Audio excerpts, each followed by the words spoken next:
Hello guys, welcome back.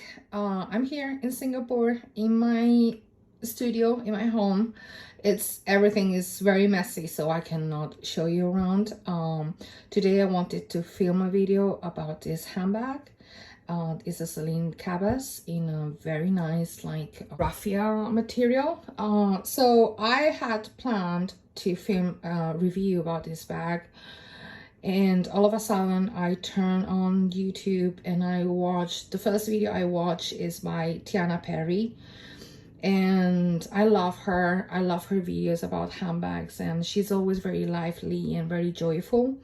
And she was talking about that she is feeling in a very dark side in her life, and she's feeling depression, and she does not really know what to do to make it better. And she's also sharing that it is every day is a struggle to get up from bed. For me, that was a sign, because when I watched that video, I remember that I had filmed a quite similar video that I decided not to publish in the end, because I thought this is not this type of channel. You know, maybe people don't want to listen to my story, and I was trying to protect myself. Like, I don't want to overshare my experience. But after I watched Tiana's video, I thought, oh wow, like I am watching another person's video. And sorry for getting emotional, but I'm watching another person's video that I don't know, because she's saying things that 100% have happened to me. And I can relate so much to this woman that I don't know, but she's going through a very similar experience as me. And it does help to know that there is someone on the other side of the world who is going through a similar experience, and who understands your emotions, and who, you know, to just want to meet and say, girl, like, I hear you, like, I'm here for you, because I'm feeling exactly the same, and I just want to give you a hug as a human. You know, we just have to move on, and one day at a time, you know. So her video made me so emotional. Then I thought, oh wow, so why am I not sharing my own story? You know, because you know, I'm still going through my journey. I don't feel I am in a dark place anymore, but exactly those words were the ones that I used when I was going through a similar experience, you know. So here it is. I'm gonna share with you my story, and there's gonna be a handbag video about this bag. So, you know, if this is not your kind of video, please click out. You know, I totally understand. It's okay, you don't have to watch this video. This video is just for someone who is struggling, who is going through a tough time, and they need to know that there is no problem with them.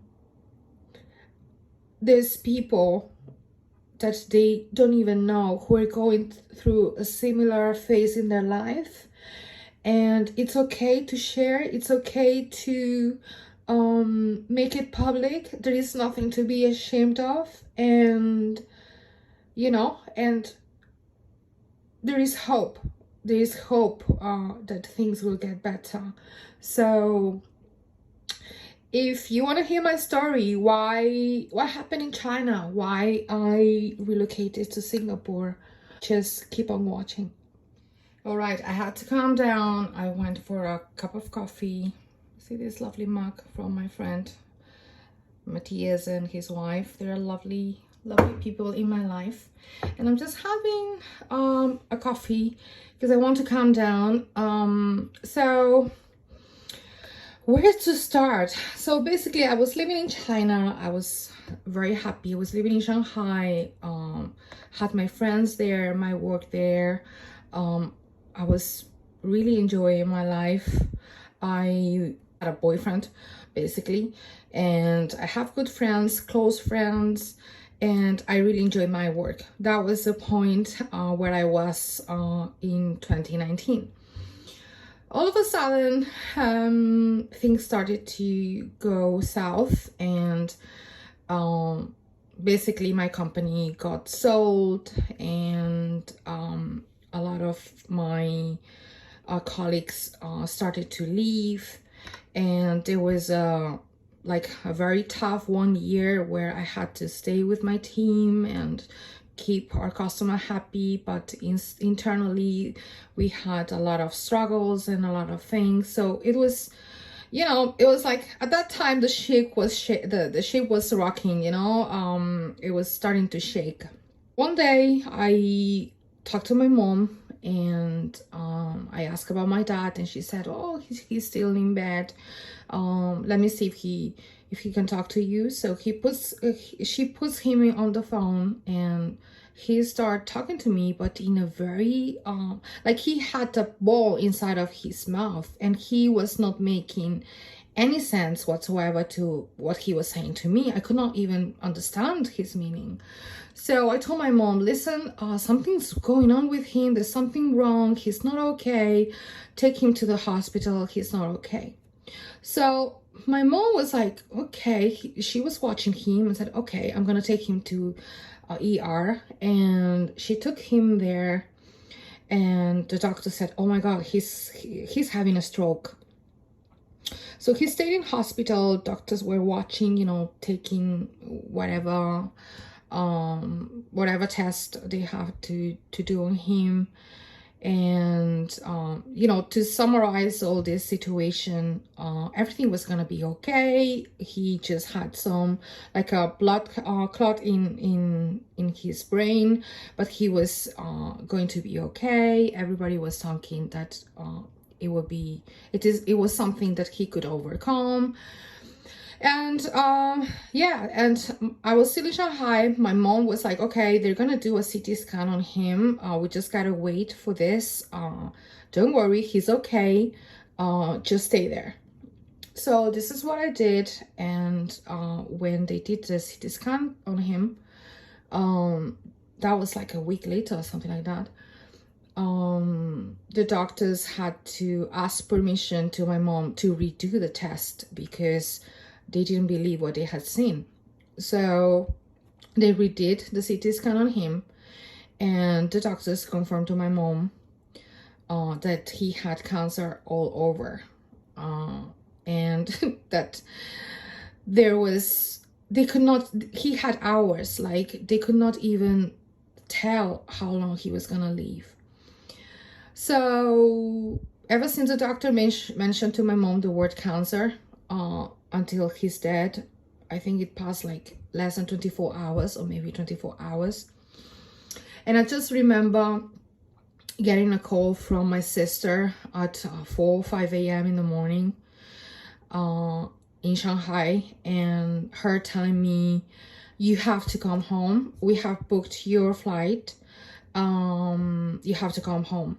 So I remember packing and not knowing how long I was packing for, whether I was packing for his funeral or not, like the worst 13 hours of my life until I arrived in Zurich, which was my my layover airport. And I could not stop crying. Just got on the second flight. I remember crying so much that an air hostess just came to me saying, are you afraid of flying? And all of a sudden I was just crying louder to say, like, I just want everybody to sit, and I just want this flight to take off because I really need to get to hospital. So when I saw my sister at the airport, when I arrived, I was like, let's go to hospital. And she just told me, sorry, there's no hospital to go through because Dad passed away. Actually, he passed away 2 hours after my Shanghai flight took off. So there is no way, nowhere to go to say goodbye. And I just felt like my life was finishing. Like, I just felt really, really, really, really, really, um, like something was breaking in my heart. That moment with my sister at the airport, it is still in my heart, and it is something that I will never forget. And oh my god, I felt so bad of, I felt so selfish of living on the other side of the world, and not being able to reach, arrive in time when my family needs me in Spain. So, that really hurt my feelings. Like, I am a bad human for doing this to my parents, during my trip, during my flight, because I didn't have anything to do. I was just crying and I could not get out of the plane. I was writing words to say goodbye to him in his funeral, which was, I knew that something was already wrong, right? So in his funeral, I read those words that I had written in the plane. And I decided to see him, which I know most of my family and friends were trying to protect me not to see him, because they didn't want me to have this last memory. But to me, it really helped, because I could say goodbye to him even though he was no longer there. So seeing him, even though he had already passed, really helped me. I'm not saying it will always help you guys, but to me personally, it helped me. It gave me a lot of peace to be able to say goodbye. And speaking in his funeral also gave me a lot of peace. And that was the feeling that I started having, like, okay, I'm starting to have peace that he's gone. And this happened. So I went back to Shanghai because my dad was very, very, very proud of me living in China. And one of the things that I realized is that in his funeral there were people that I didn't know who, my mom introduced me. I have an elder sister and I am the youngest, so my mom introduced me.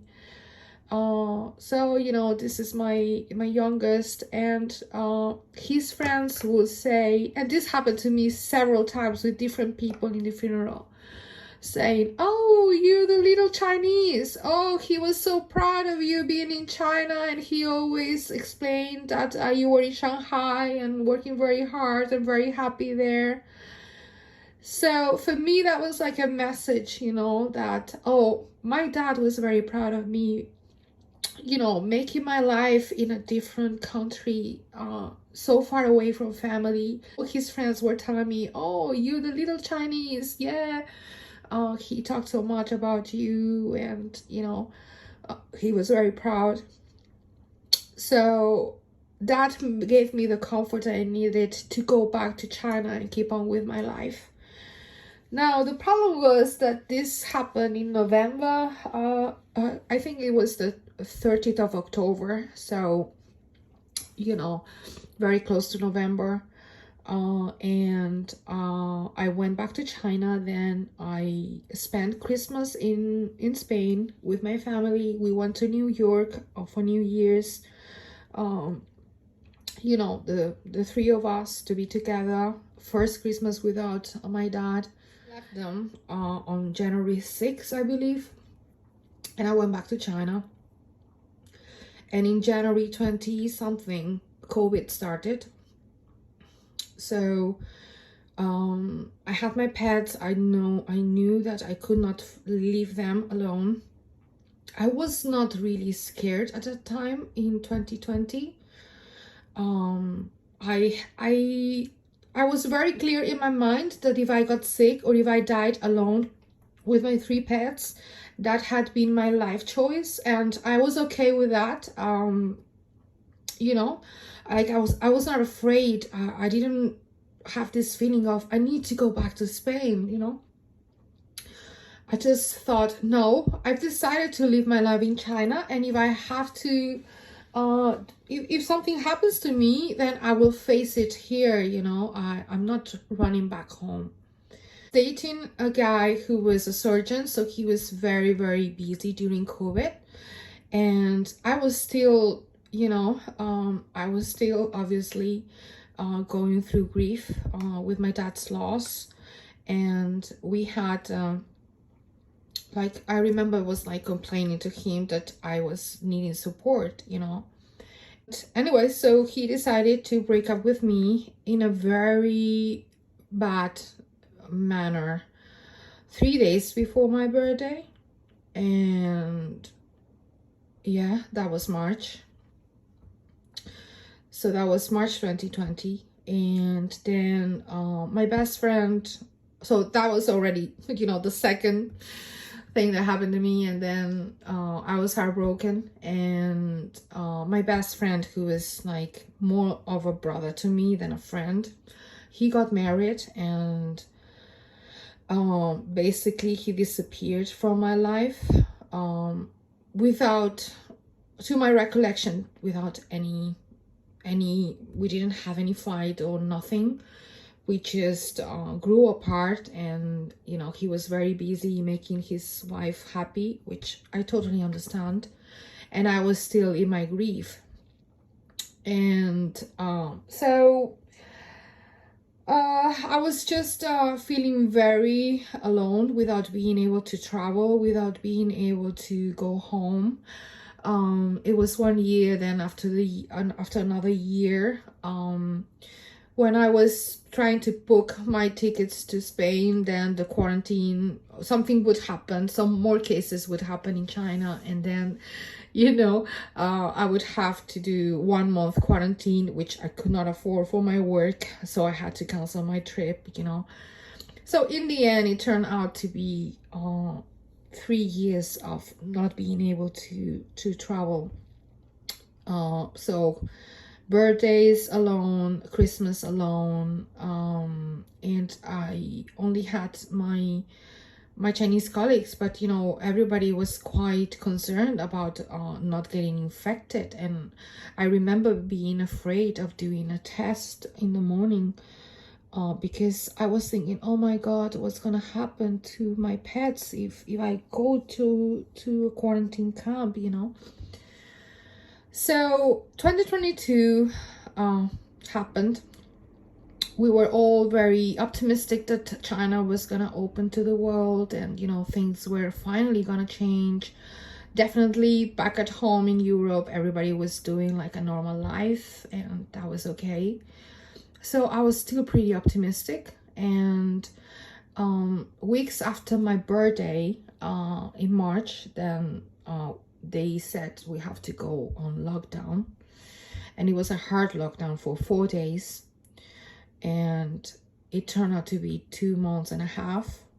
And you have seen videos in the Western media. They reported briefly some of the videos, but it was the darkest I've ever felt in my life. 100% because of the accumulation of things that had happened that I just explained to you. So for me, it was like one more drop in a very full glass of water.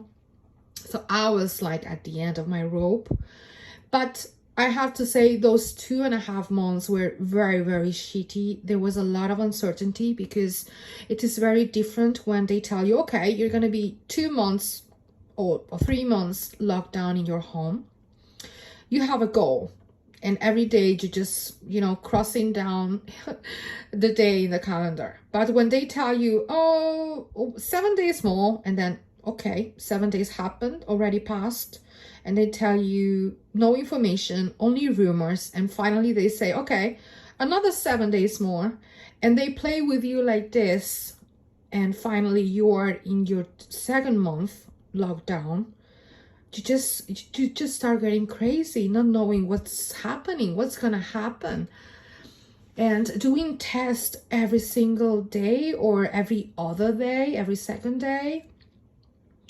And there was a time when, I was so focused on my phone, because if you didn't check at midnight, then you would miss when the PCR test was done in your compound. And it was every day. You didn't know if the next day there was going to be a test or not.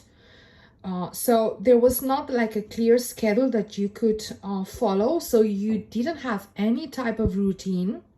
You were just locked at home, and you have to constantly be on guard in your mobile to see whether we're gonna have a PCR test, mandatory of course, in 2 hours or tomorrow or whatever. So that was, you didn't have any stability because there was no routine, because there was not a schedule. And the other factor was that when they locked down everyone at home, of course, there was not enough manpower to keep the supply chain alive. So that meant that there was food, but no one was, distributing that food. And that led to a food shortage. And that led to the government having to send some packages to people.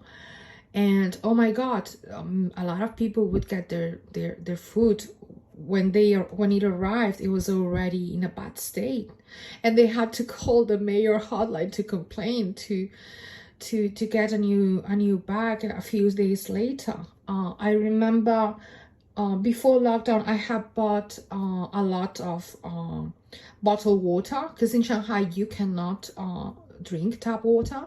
So I was very afraid for my pets, and I knew that if we had water, we could at least survive. So I bought so many liters of water that I had like a small, supermarket in my home. And I had to give water to the senior people in my building. We were like 230 people in one building. And I had to give water to people who were needing water, and things like that, you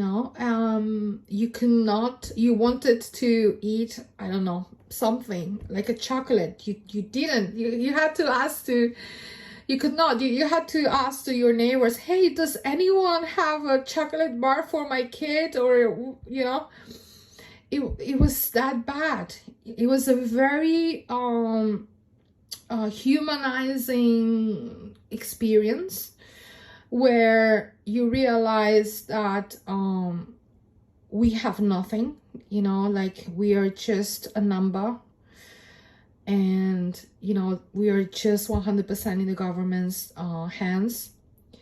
And then you realize that what's important is that you are mentally healthy, and your body is healthy, and that you have a support group around you, a support system around you. So it was a very humbling experience, but also I can tell you there were days where I was afraid. I was afraid for my pets. I was afraid for what was going to happen if I had COVID. I had to go to one of those terrible camps with 800 people all together. Not we would receive some videos about those camps. It was really, really so disgusting. Until one day I woke up and I said, listen, Sylvia, you cannot be crying and feeling scared every single day. Fear is a choice. So from now on, you choose not to be afraid. If you get COVID, okay, so you're gonna go to camps, you're gonna take your phone and report it, make an experience out of it, and it's okay. You don't have to be afraid. If no one cares about your pets, well, I was like, from 230 people, someone has to be able to be caring enough to take care of your pets, you know. So in the end, I chose to stop being afraid every day. But what I didn't realize is that when I was seeing all those videos of kids going to quarantine, and especially how Chinese were treated, it really broke my heart. So it was like, oh my God, I know that after this experience, it has been so traumatic that, yeah, I can live here another 8 years, but it's not gonna be the same. I decided, listen, I need to be with my family. I remember I just wanted to go home and give a hug to someone. In 3 years, I realized I have not been given a hug, and I need it. So I started the process to talk to my boss and tell him, listen, I'm leaving China. I don't want to go back to Europe, but I'm gonna look for a job in Asia. Oh my God, I was so lucky that I got a job within 2 months, around 2 months time, from when I decided I was really leaving, and I was doing my CV till I got my contract, my offer signed. It was like around 2 months, which I was really, really lucky.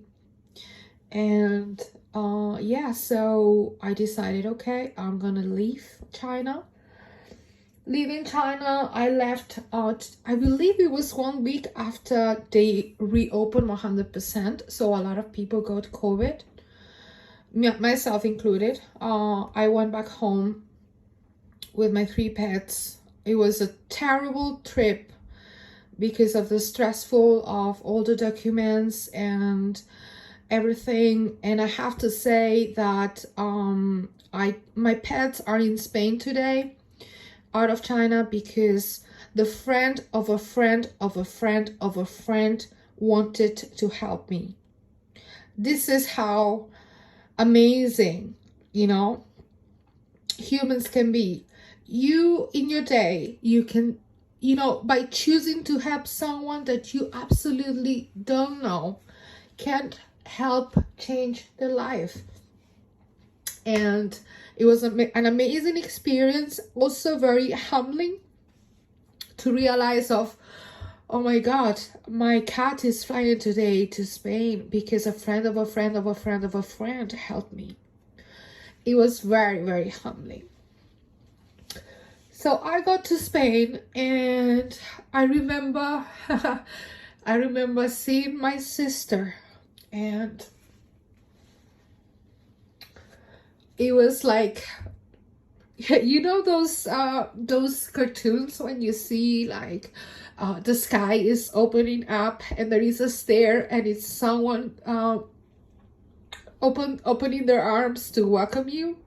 So this is how I saw my sister in that moment. Like, oh my God, someone who's gonna help me. I'm not in a hostile environment anymore. I can get a hug, you know.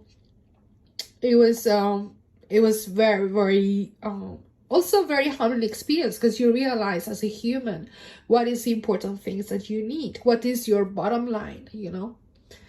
So I spent Christmas home. The first, I would say, 10 days, 2 weeks, I was there, but I was not there. I found our family reunions very overwhelming. Of course, I had a lot of people coming to say hello to me, and I would take my iPad and go to my bedroom for a break, because I found it very overwhelming to have so many people talking in a room. And yeah, I was a little bit numb. I would say numb is the best way to describe it. Like, I was not present. I was somewhere else. And I was not, you know, like someone who is not really feeling anything. So of course, during those 3 years, I had done zero exercise. I was zero motivated. I was very worried I would get COVID. So I didn't do my daily workouts as I would do. I was not in a strong mindset, and I was just overeating, overindulging. Food was the only thing that could compensate my sadness. So I gained a lot of weight. I didn't want to get up from bed.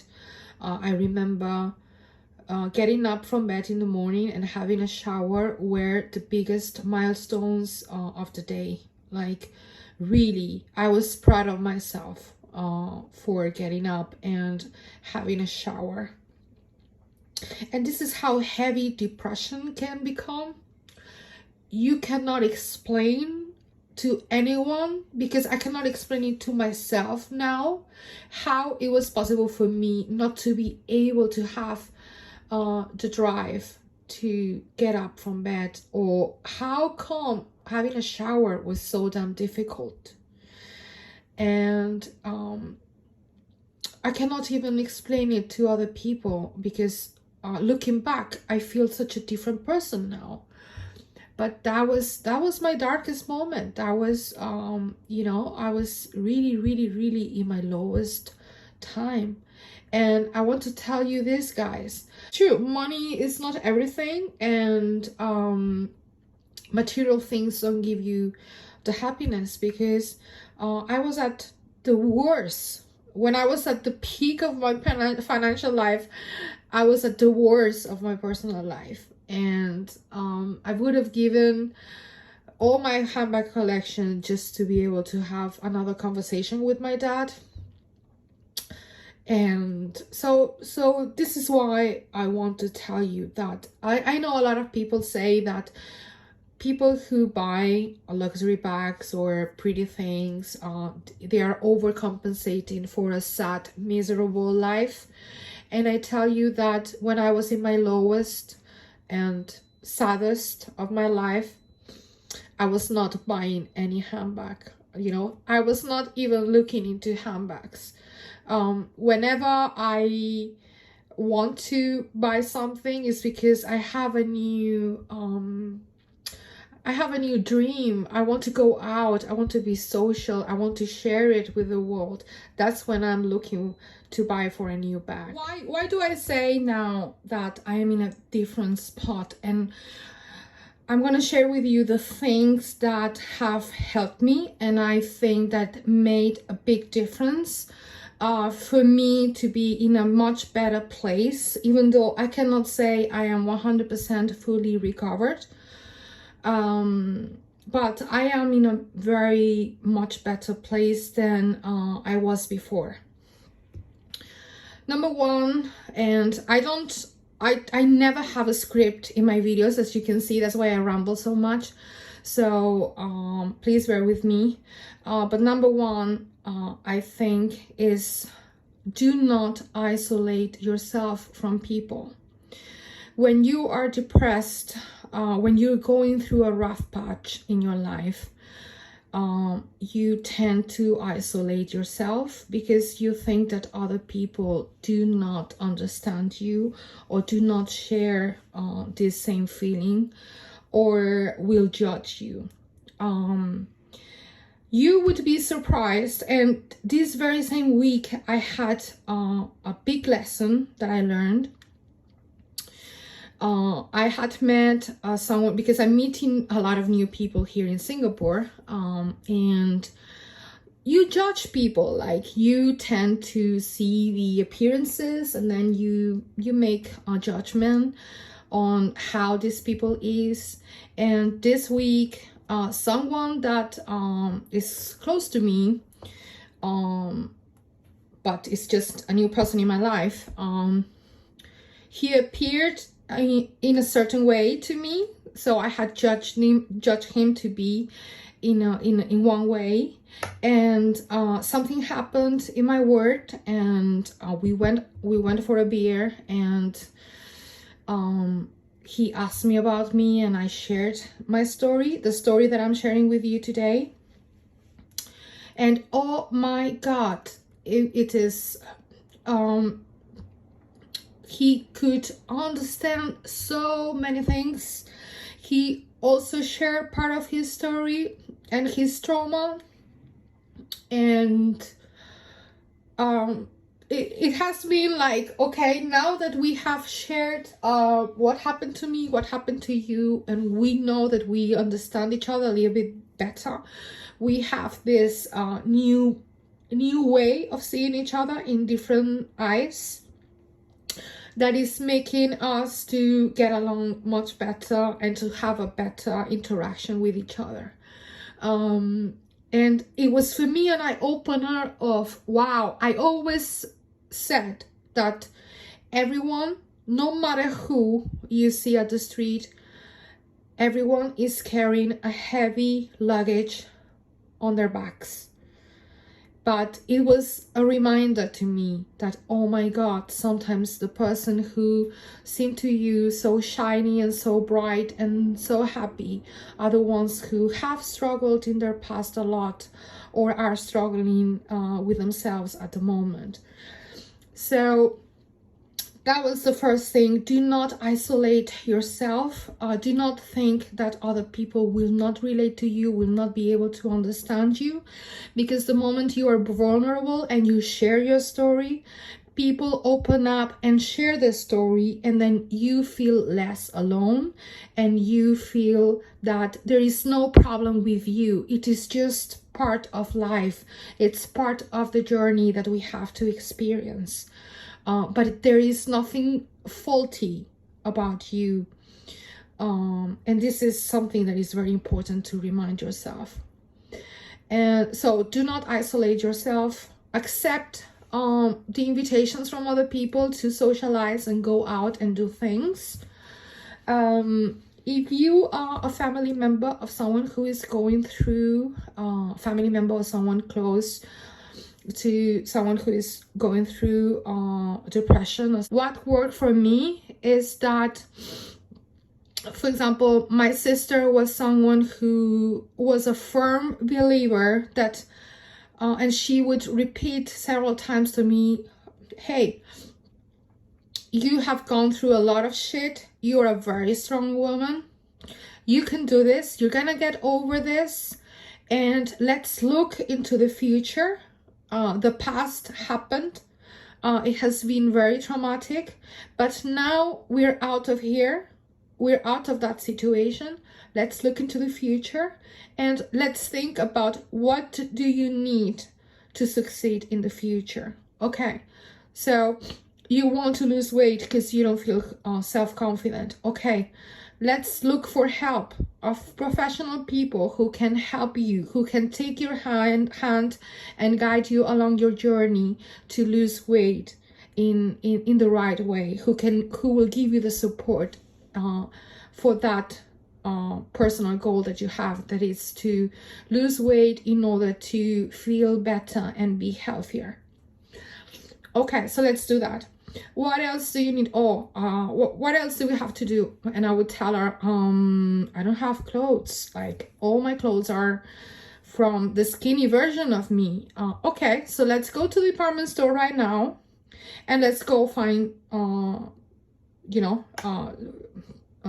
clothes that you like. Of course, I didn't want to go. She dragged me over there. We went there, and she was like so focused on the goal. And she would just pick like 20 dresses and different colors. Okay, you don't like this color? Okay, what colors do you like? Okay, you're looking for warm colors. So let's get 20 different dresses. And then she was in the fitting room with me and helping me to get dressed. And was like, okay. And I was like, oh, this one will not go down. It's too tight. Okay, out. We have 20, so let's go to the next one. Do not punish yourself because that one dress didn't fit you. Let's go for the next one. So in the end, I had a week of clothes to go to the office. It was you know, I felt comfortable. I didn't feel pretty because to tell you the truth, right now, anything that I wear, I don't feel pretty, but it does not stop me from going out, from socializing or going to office, because I have clothes to wear, and they are, you know, they are other things that they're not leggings, you know. So she helped me with that. And another thing, I remember I cut my hair, and because it's so humid and hot here in Singapore, so I wanted to cut my hair.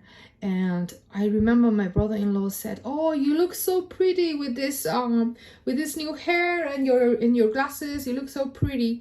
And I remember the first thought I had was like, "Pretty? You've gotta be kidding me. Like, I feel everything except pretty right now, you know?"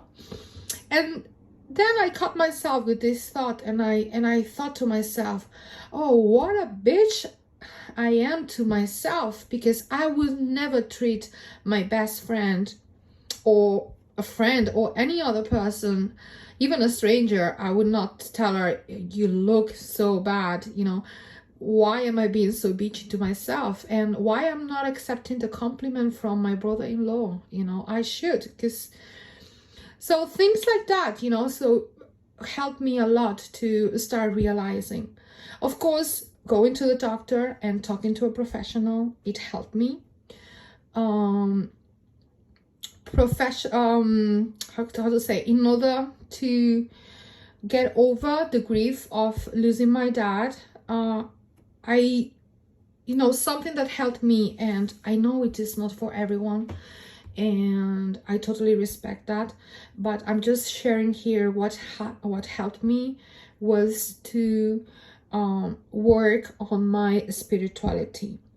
I know it sounds crazy, but when I go to bed, I talk out loud all the things that I'm grateful for on that day. Sometimes is, "Oh gosh, thank you, universe, for this AC. You know, I feel so comfortable in my bed right now with this very nice, cool breeze." Sometimes it's always like, "Thank you for putting this person in my life." Another thing is about, I don't know, thank you for giving me the opportunity to be in this country and having a new, being able to start a new cycle in my life. So things like that really help me. So try to work on my content and be more grateful.